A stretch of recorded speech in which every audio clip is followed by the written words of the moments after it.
Question. So show of hands, how many people were tagged to do the ALS Ice Bucket Challenge? You were tagged on Facebook. Now keep your hands up if you actually did it. Okay? Keep them high. High. Okay. Now keep your hands up if you actually donated money. A lot of hands went down. And you can put them down now. A lot of hands went down, and I'm not surprised by that because when I did a survey among my peers, I found that less than 30% actually donated money. And I found that kind of strange because people were willing to dump water on themselves, but they weren't willing to donate a couple dollars from their pocket.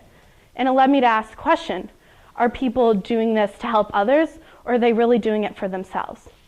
2010 was really the first year that social media was used for social good, which, I mean, that's when charities websites first started popping up. It's when people were able to access other sides of the world just with a click of a button. In the past, you would have to go and give someone something or money in person or send a letter. But now you can access an obscure country in Africa in like 10 seconds. The first really popular charity website to pop up was Gofundme. It's vastly popular. You can easily donate money to various causes, and they've raised over $1 billion just for all these different charities. And that's really great. And Facebook groups, I mean, those are so easily available. You can share information about when a charity event is, or you can ask people to donate money or blood. It's really great. So the first truly remarkable account of when charity was effectively using social media, I think, was Kony 2012. If we remember that, that was a video that was made by Invisible Children, a charity trying to raise money for child soldiers in Africa.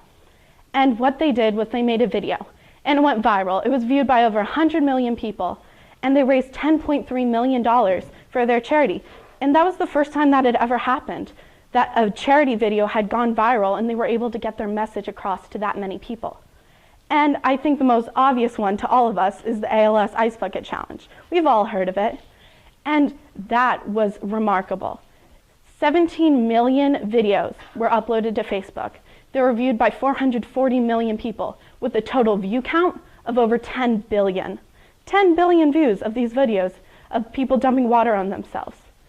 And it was great because they raised $115 million in the US, $220 million worldwide, just from this viral ice bucket challenge thing. But if you think about it, how many times did you see the ice bucket challenge or hashtag the ice bucket challenge before you even knew they were talking about ALS? Do you even know what ALS is?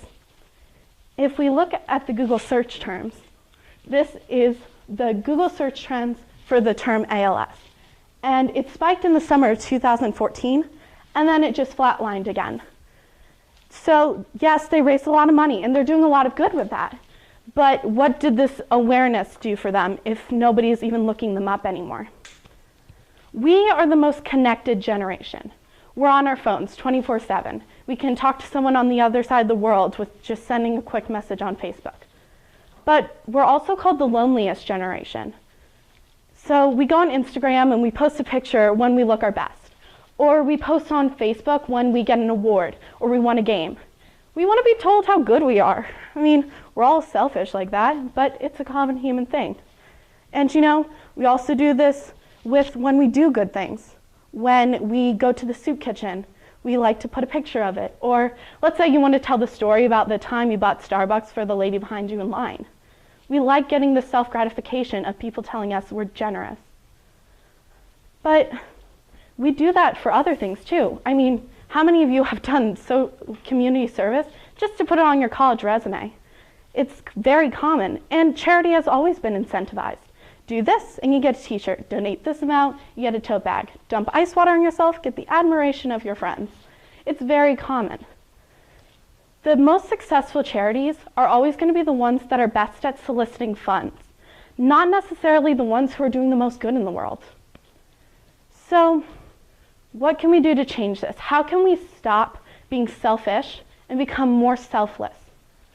I think the answer is actually pretty simple, and it's something that I like to do in my everyday life, which is do one random act of kindness a day. Something small. Something like going up to the unpopular girl in your grade and saying, "Hey, I love your shoes. You look cute today." Or if you go to the guy on the team that just beat you, just say, that was a great goal in the second half, congrats. These are really simple things that we can all do, and they make a huge impact on their days. This will start a chain reaction, and suddenly, once you're doing stuff for others, you'll become less focused on yourself.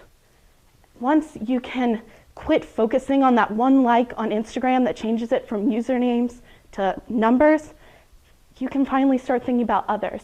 Once we give our time, give our money, give ourselves, give love away, that's when we can stop being connected to each other through social media and actually be connected to each other. Thank you.